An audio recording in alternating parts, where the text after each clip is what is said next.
فاضل بریلوی رحمۃ اللہ علیہ فرماتے ہیں کہ قیامت میں منظر اس طرح کا ہوگا کہ نبی پاک ہمارے آگے آگے چلیں گے اور ہمیں اللہ کی رحمت کی خوشخبری سناتے جائیں گے، اور جب حضور یہ خوشخبریاں سنائیں گے تو حضور کے لبھہ مبارکہ سے پھول گریں گے اور ہم ان کو اٹھاتے جائیں گے۔ فرماتے ہیں خود تو وہ تھوڑی دیر کے لیے روئیں گے اللہ کی بارگاہ میں کہ یا اللہ انہیں معاف کر دے، خود روئیں گے لیکن ہمیں ہنسا دیں گے۔ پیش حق مجدہ شفاعت کا سناتے جائیں گے، آپ روتے جائیں گے پر ہم کو ہنساتے جائیں گے۔ اور باغ جنت میں محمد صلی اللہ تعالی علیہ وسلم، باغ جنت میں محمد مسکراتے جائیں گے، پھول رحمت کے گریں گے ہم اٹھاتے جائیں گے۔ حشر تک ڈالیں گے ہم پیدائش مولا کی دھوم، اور مثل فارس نجد کے قلعے گراتے جائیں گے۔ اور کیا ذوق بیان کیا، فرمانے لگے خاک ہو جائیں عدو جل کر مگر ہم تو رضا، دم میں جب تک دم ہے ذکر ان کا سناتے جائیں۔ جب تک سانسوں کی ڈوری چل رہی ہے، دم میں جب تک دم ہے ذکر ان کا سناتے جائیں گے۔ اللہ تبارک و تعالیٰ نے ہمارے محبوب کریم علیہ السلام کو دنیا میں بھیجا تو فرمایا یا ایھا الناس قد جاءکم برہان من ربکم، اے لوگو تمہارے پاس تمہارے رب کی دلیل آ گئی ہے۔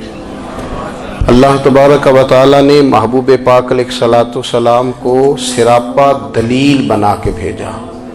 باقی انبیاء کرام علیہم السلام کے پاس بھی اپنی نبوت کے دلائل کے طور پر بے شمار معجزات تھے، اور حضور کریم علیہ السلام کے تو پورے وجود کو ہی اللہ نے معجزہ بنایا ہے۔ اور نبی پاک صلی اللہ تعالی علیہ وآلہ وسلم کی نبوت کی دلیلیں، حضور کے رسالت کے مستحکم دلائل جگہ جگہ آپ کو ملیں گے۔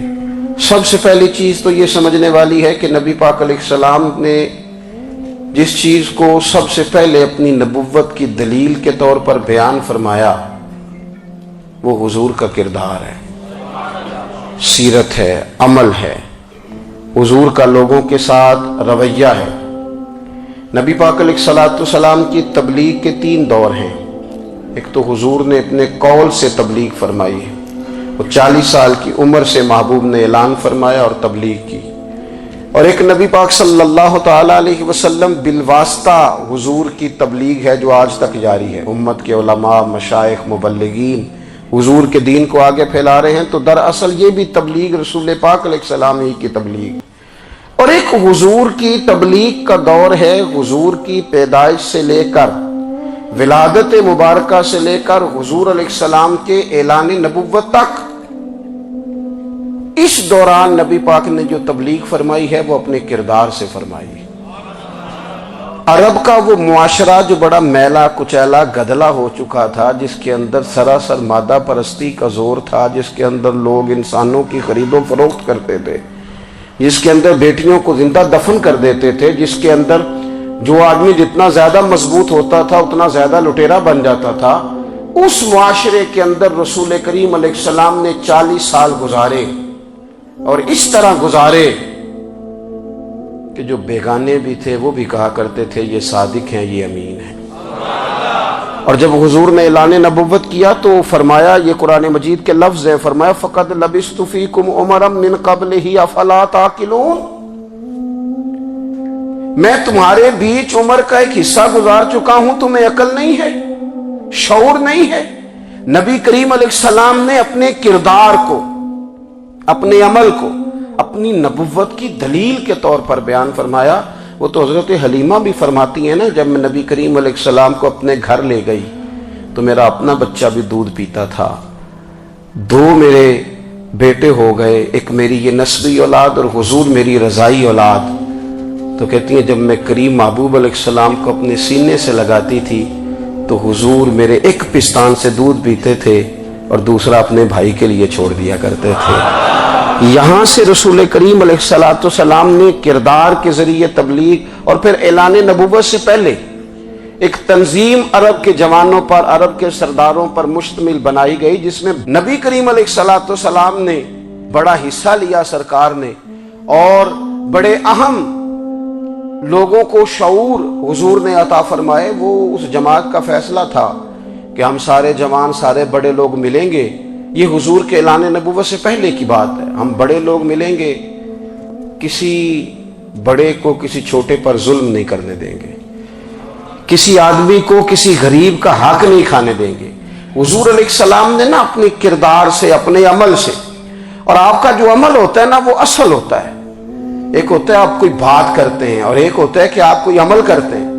آپ جب عمل کرتے ہیں تو عمل کے ذریعے بھی لوگوں تک بات پہنچتی ہے کہ دراصل آپ کا اٹھنا بیٹھنا چلنا پھرنا کیا ہے۔ میرے رسول کریم علیہ الصلوۃ والسلام کا اٹھنا بھی ایک نبی کا، بیٹھنا بھی ایک نبی کا، بات کرنا بھی ایک نبی کا، معاملات زندگی کرنا بھی ایک نبی کا، لین دین کرنا بھی ایک نبی کا۔ ایک شخص کہتے ہیں میں نے اعلان نبوت سے پہلے حضور علیہ السلام سے کوئی چیز خریدی تھی اور میں نے عرض کیا تھا آپ یہاں تشریف رکھیں، میں پیسے لے کے آتا ہوں۔ میں 3 دن کے بعد آیا۔ دیکھو یہ بات کرنی کتنی آسان ہے، بولنی کتنی آسان ہے، پر 3 دن یہاں میرے بھائی کو کسی شخص کو 2 گھنٹے انتظار کرنا پڑ جائے تو لوگ کہتے ہیں الانتظار اشد من القتل، یہ تو قتل سے زیادہ تکلیف والا معاملہ ہے منتظر رہنا کسی کا۔ کہتے 3 دن کے بعد میں آیا تو میرے رسول کریم وہیں تشریف فرمایا، بس اتنا فرمایا یار تم نے مجھے بڑی تکلیف میں ڈال دیا، 3 دن ہو گئے یہاں رکے ہوئے۔ تو حضور نے اپنے کردار کو، اپنے عمل کو، اپنے معاملات کو سب سے پہلے اپنی نبوت کی دلیل کے طور پر پیش کیا۔ کسی نے کیا خوب کہا تھا کہ جو تیری جان کے دشمن ہیں وہ بھی کہتے ہیں، وہ جو تیری جان کے دشمن ہیں، بظاہر تو آئے ہیں نا ہجرت کی رات جان لے لے، لیکن امانتیں حضور کے گھر میں رکھی ہوئی ہیں، امانتیں کاشانہ نور پہ پڑی ہیں۔ وہ جو تیری جان کے دشمن ہیں وہ بھی کہتے ہیں کہ امین تو ہے اور صداقت کی آبرو تو ہے، امین بھی تو ہے، صداقت کی آبرو تو ہے۔ تو پہلے کردار۔ پھر دوسری بات، اللہ تعالیٰ نے اپنے محبوب علیہ الصلوۃ والسلام کو اپنا مطلق نائب بنا کر، اپنا محبوب اعظم بنا کر، ویسے ہی سارے انسانوں کے بارے میں کہا وَإِذْ قَالَ رَبُّكَ لِلْمَلَائِكَةِ إِنِّي جَاعِلٌ فِي الْأَرْضِ خَلِيفَةً، میں زمین میں اپنا نائب بنانے والا ہوں۔ لیکن حضور علیہ السلام تو محبوب ہے نا، حضور کی نیابت تو محبوبیت کے درجے پر فائز ہے۔ تو رسول پاک کو رب کریم نے اس طرح کا بنا کے بھیجا کہ حضرت عبداللہ ابن رواحہ رضی اللہ تعالیٰ عنہ بیان فرماتے ہیں کہ اگر حضور کوئی معجزہ نہ بھی دکھاتے، نبی کریم علیہ السلام سے کوئی اعجاز لوگ نہ بھی دیکھتے، تو محبوب کا تو چہرہ ہی اس طرح کا تھا، لوگوں نے دیکھتے جانا تھا اور کلمہ پڑھتے جانا تھا۔ لیکن باوجود اس کے میرے رسول پاک کا اعجاز یہ ہے، کمال یہ ہے کہ حضور کبھی اشارہ کر دیں تو چاند 2 ٹکڑے ہو جائے، کبھی دعا مانگ دیں تو ڈوبا ہوا سورج واپس آ جائے، کبھی محبوب گزرنے لگے تو پتھر آپ پر سلام پڑے، کبھی حضور پہاڑ پر چڑھ جائیں تو پہاڑ وجد میں آ کر جھومنے لگے، محبوب کا کبھی نماز پڑھاتے ارادہ بن جائے تو اللہ تعالیٰ قبلے کا رخ ہی تبدیل فرما دے۔ کیا خوبصورت سوچ ہے اور کیا نظریہ دیتے ہیں بریلی کے امام۔ فرماتے اجابت کا جوڑا عنایت کا صحرا، دلہن بن کے نکلی دعائے محمد، اور اجابت نے جھک کر گلے سے لگایا بڑی ناز سے جب دعائے محمد۔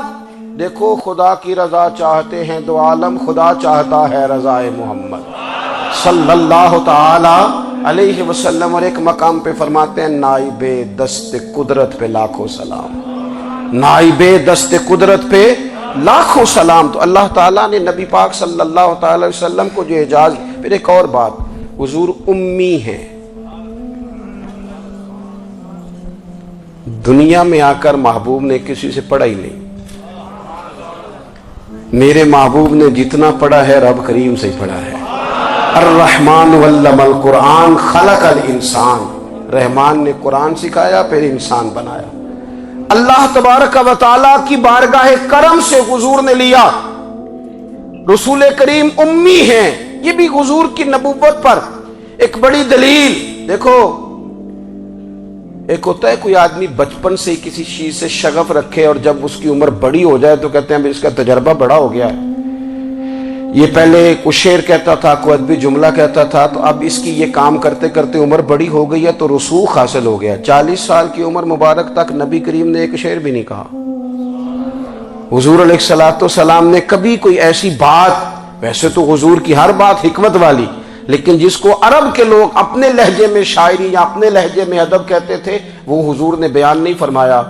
لیکن جب 40 سال کی عمر میں اعلان نبوت کیا تو پھر بڑے بڑے فصیح و بلیغ، بڑے بڑے سیانے طفیل بن عمرو کہتے ہیں کہ اس شخص کو بھی میں نے دیکھا جسے بڑا ناز تھا اپنی فصاحت اور بلاغت پر، اور جب وہ حضور کے پاس آیا اور اس نے آ کے کچھ باتیں کی تو محبوب خاموشی سے سنتے رہے، اور جب وہ چپ کر گیا تو میرے کریم نے صرف سورہ فاتحہ پڑھی۔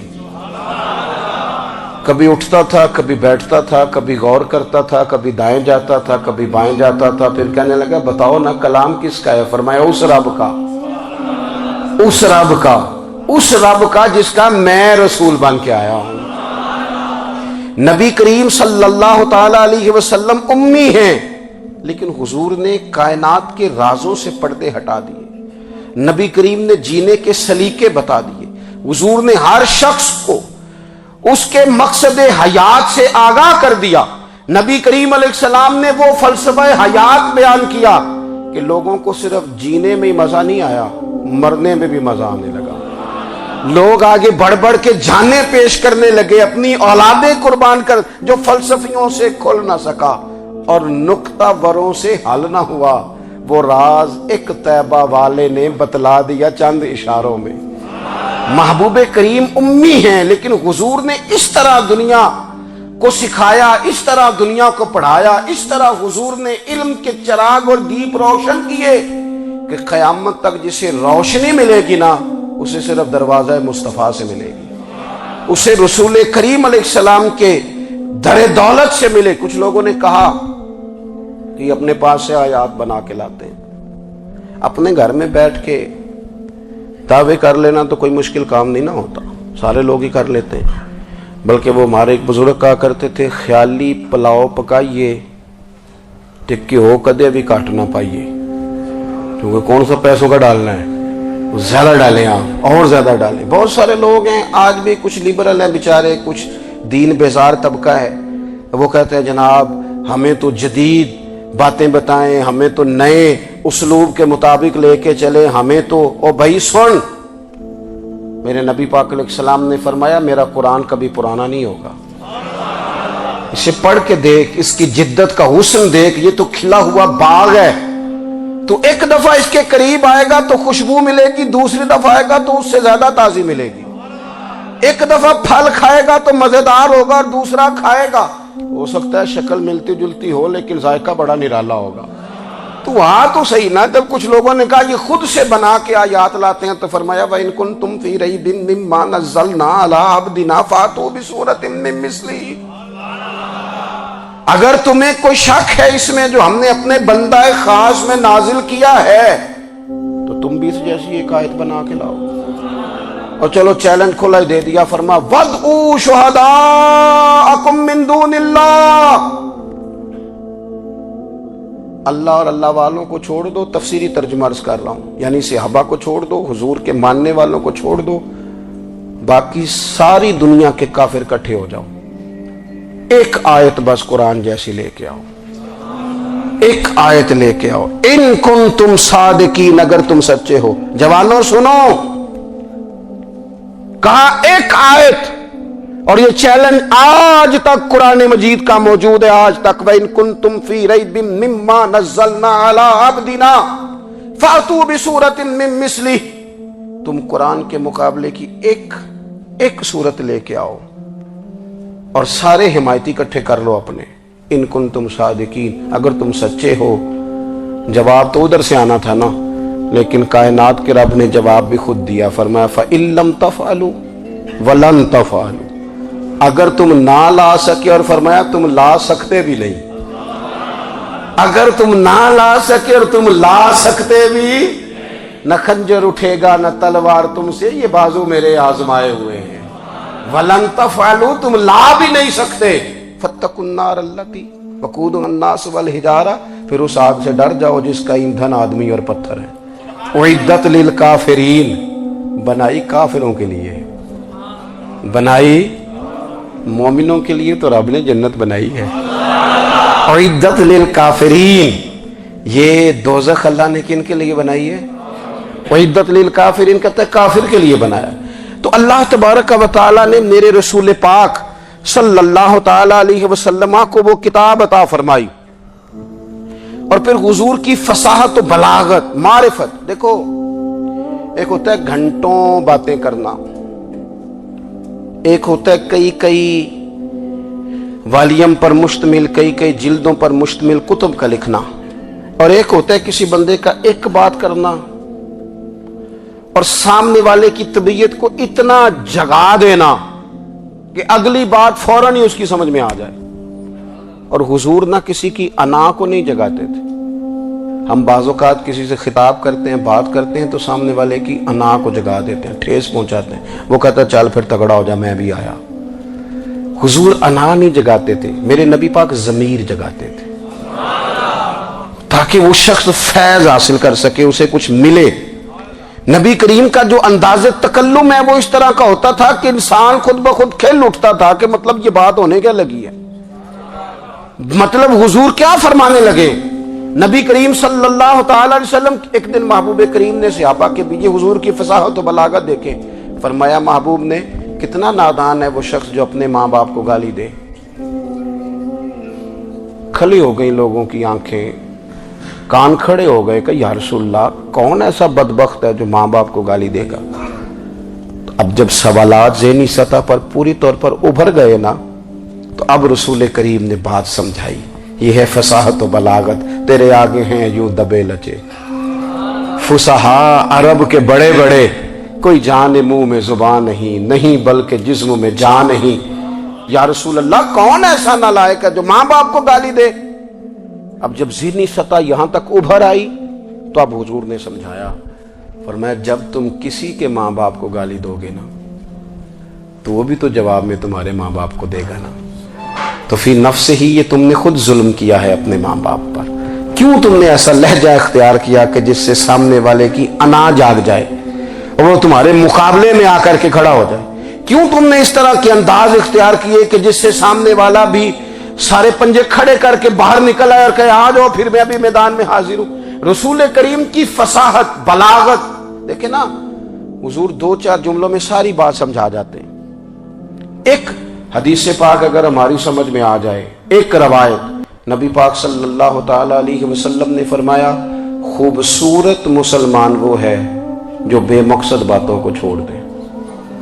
لو اس سے پوری زندگی سجائی جا سکتی ہے، ایک جملے سے پوری زندگی سواری جا سکتی ہے، کوئی لمبی چوڑی باتوں میں جانے کی ضرورت نہیں۔ کہا خوبصورت مسلمان یہ ہے جو بے مقصد باتوں کو چھوڑ دے، لا یعنی باتوں کو کیا کہتے ہیں ہمارے دیہات کے لوگ، جیڑے پنڈ جانا نہیں وہ راہ پوچھنے دی۔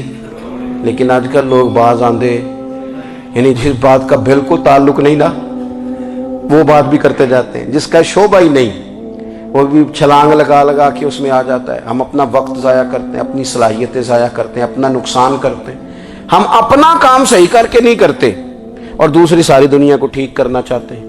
او بھائی آپ جس جگہ جس شعبے سے تعلق رکھتے ہیں آپ اپنے معاملات میں مضبوطی پیدا کریں۔ حضور نے اپنی فصاحت کے ساتھ بلاغت کے ساتھ لوگوں کو قائل کیا، اور قرآن مجید کی تاثیر کا یہ اثر میرے کریم رسول نے دکھایا کہ رات کو جب حضور بیٹھ کے قرآن پاک پڑھتے تھے نا،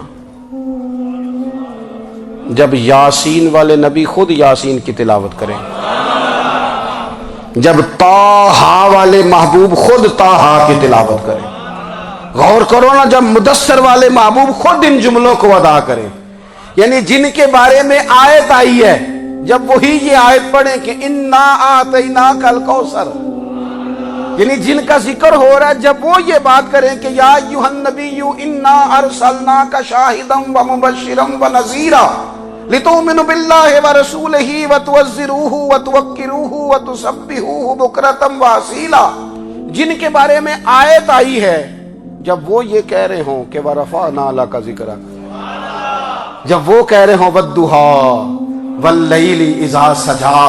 ذرا اس کیفیت کو دیکھیں جب محبوب خود پڑھ رہے ہوں، اور جو حضور پر آئی ہیں اس کا ذائقہ، اس کا لطف، اس کا انداز بھلا کیا ہوگا. حضور جب رات کو پڑھتے تھے نا قرآن پاک، تو جو پکے کافر تھے نا، ابو جہل جیسے لوگ، وہ بھی جھاڑیوں میں چھپ چھپ کے مدینے والے کی تلاوت سنا کرتے تھے، حضور کی تلاوت سنا کرتے تھے. یہی بہتر ہے کہ پردوں میں وہ پردہ پوش رہے، وہ اگر پردے ہٹا دے تو کسے ہوش رہے. رسول کریم علیہ السلام کی تلاوت کا سننا، قریب جانا، یہ اعجاز ہے.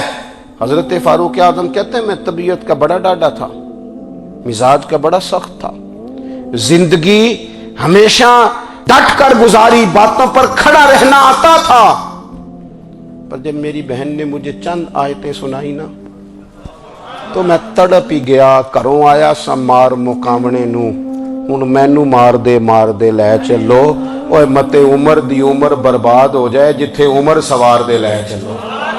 یہ اعجاز ہے رسول کریم صلی اللہ تعالی علیہ وسلم پر نازل ہونے والی کتاب کا. پھر حضور نے خبریں دی، نبی پاک نے خبریں دی. حضور نے فرمایا روم فتح ہوگا، وہ ہوا. نبی کریم علیہ السلام نے فرمایا شام فتح ہوگا، تو شام فتح ہوا. فرمایا ایران فتح ہوگا، تو ایران فتح ہوا. سراقہ بن مالک کہتے ایک گاؤں پر بھی مسلمانوں کی حکومت نہیں تھی. ایک گاؤں پر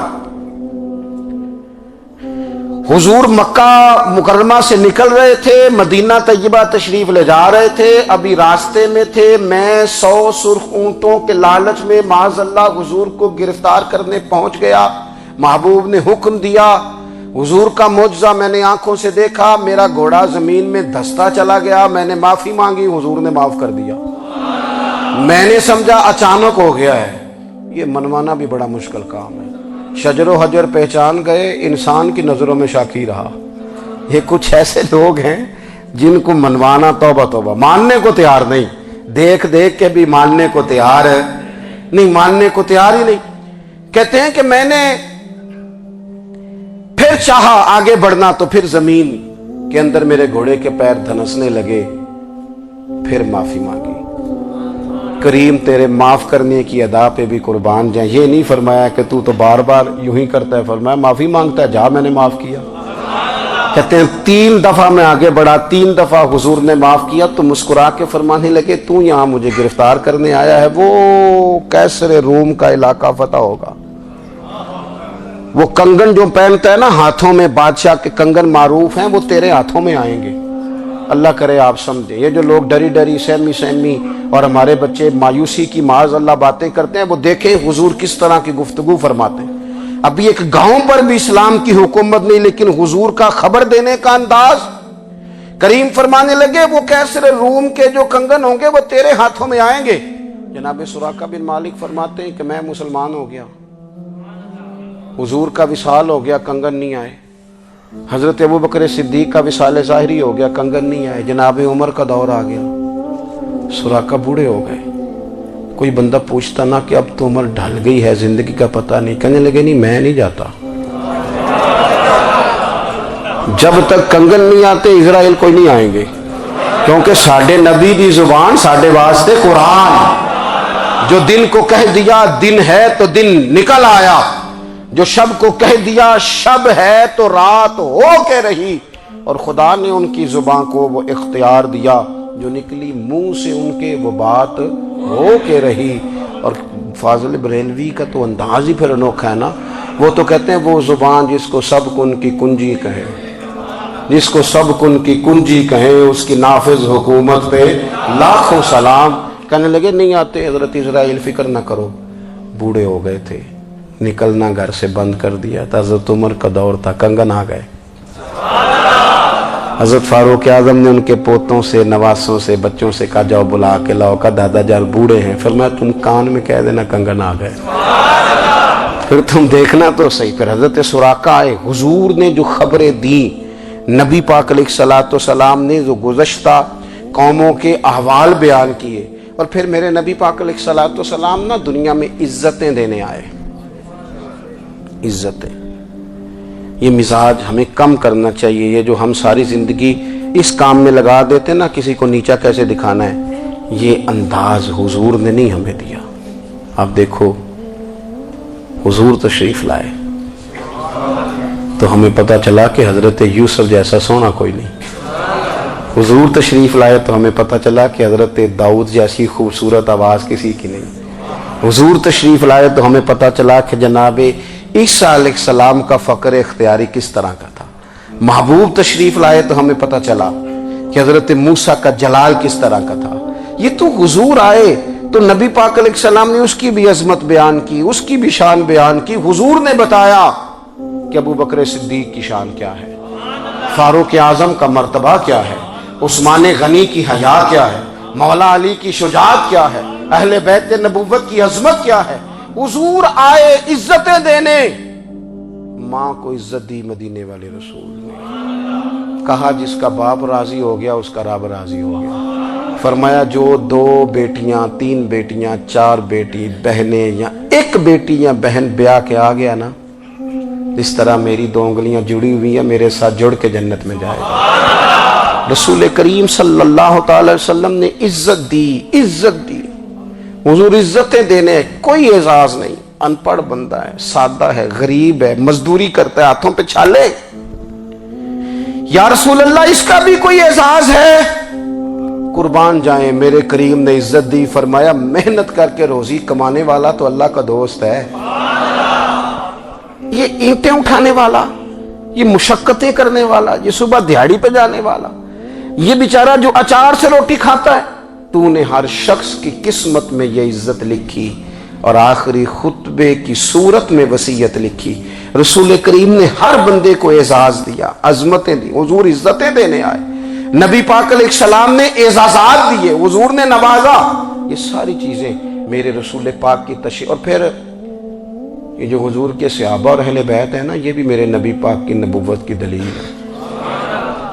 اتنی جلدی انقلاب آیا نہیں کرتے، وہ کل تک جو رہزن تھے حضور نے راہبر بنا دیے، وہ لوگ جو کل تک ایک دوسرے کے گلے کاٹ کے کھاتے تھے، ایک دوسرے کو مارتے تھے، تکلیف پہنچاتے تھے، برادری ازم پہ لڑتے تھے، حضور نے بھائی بھائی بنا دیے۔ ایک پلیٹ میں کھانا کھانے لگے، سیدنا بلال حبشی، صہیب رومی، سلمان فارسی، حضور نے یوں کر کے ملا دیا۔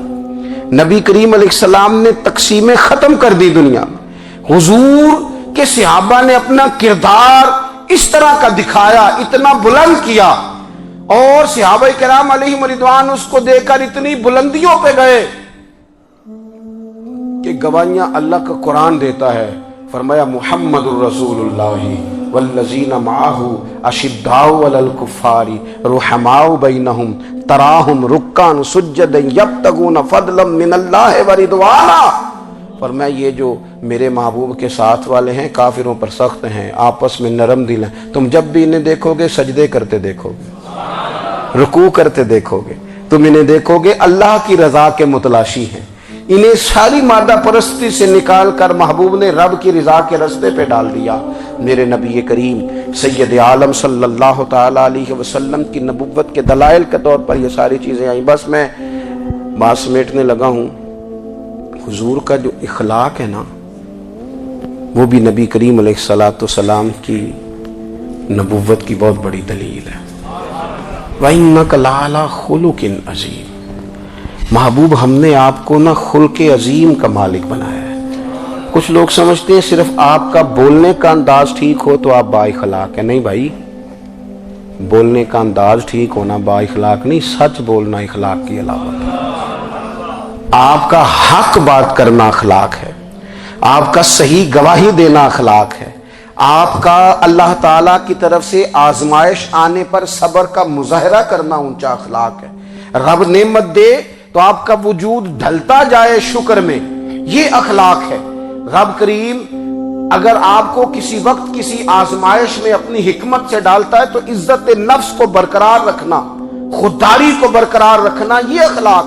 نبی پاک نے اعلیٰ ترین اخلاق کی بات بتائی، اعلیٰ ترین۔ حضور نے لوگوں سے بیعت لیتے وقت کہا تھا میرے ہاتھ پر بیعت کرو، چوری نہیں کرو گے۔ نبی پاک علیہ السلام نے مختلف امور پر بیعت لی۔ حضرت حکیم بن حزام کہتے ہیں حضور نے میرے ہاتھ پہ ہاتھ رکھ کے کہا میرے ہاتھ پہ ہاتھ رکھ کے بیعت کرو کہ کسی دنیا دار سے سوال نہیں کرو گے، خودداری سے زندگی گزارو گے، عزت نفس جو رب نے تمہیں دیا ہے تم اس پر راضی رہو گے، لوگوں کی جیبوں کو ٹٹولنا، دوسروں کی دولتوں پہ راج کرنا، دوسروں کے مال پر نگاہیں ڈالنا اللہ کے حبیب نے پسند نہیں فرمایا۔ فرمایا بیعت کرو کہ تم کبھی کسی سے سوال نہیں کرو گے، حد ہو گئی۔ نبھانے والوں نے پھر اس عہد کو نبھایا اور کمال کر دی۔ حضرت حکیم بن حزام گھوڑے پہ بیٹھے تھے، ہاتھ میں درہ تھا، وہ زمین پہ گر گیا، قریب غلام کھڑا تھا، حضرت حکیم بن حزام خود گھوڑے سے اترے، درہ اٹھایا، دوبارہ گھوڑے پہ بیٹھے۔ غلام عرض کرنے لگا حضور مجھے بتا دیتے میں اٹھا کے دے دیتا۔ آنکھیں چمک اٹھیں، فرمانے لگے کیسے بتا دیتا، اپنے رسول سے وعدہ کیا ہے کبھی کسی سے سوال نہیں کروں گا، کبھی سوال نہیں کروں گا۔ اللہ کے محبوب نے ہمیں اعلیٰ اخلاقی قدروں کی بات ہمیں سکھائی ہے۔ ہم دیکھتے ہیں کہ بڑی جلدی 2 4 5 لوگوں کے غصہ دلانے پر ہم ساری اخلاقی حدوں کو کراس کر جاتے ہیں۔